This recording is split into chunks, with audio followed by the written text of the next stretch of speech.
তাই পড়িয়ে দিলাম আমাদের তরফ থেকে অবশ্যই মেনে নিতে হবে। ভালো পুজো প্রাইসটা হয়তো আমি পাবো না, ও পাবে, এটাও মেনে নিতে হবে।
জয় দুর্গা মা।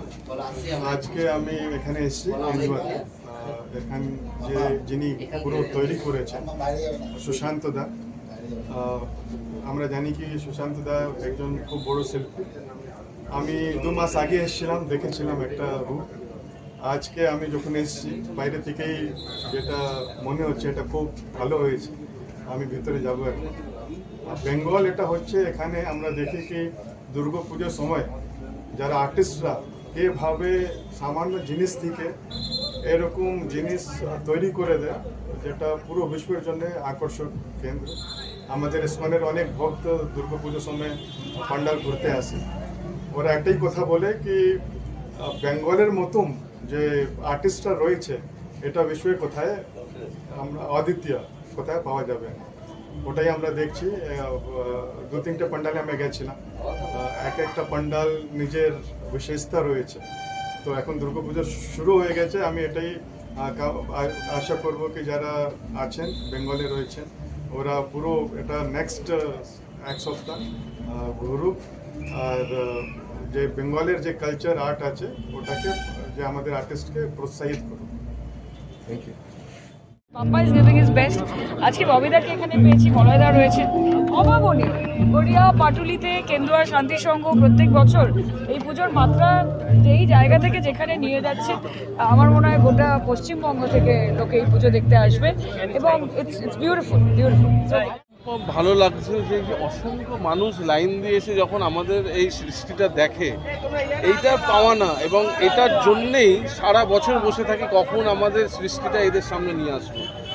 তা মানে এই যে গত পরশুদিন যে দুর্যোগ কলকাতায় কেটেছে, প্রচণ্ড আশাহত হয়েছিলাম যে এই মানুষগুলো আসতে পারবে কি, বা আমাদের যে কাজটা আমরা করলাম সারা কলকাতা জুড়ে তারা কি মানুষের কাছে পৌঁছবে।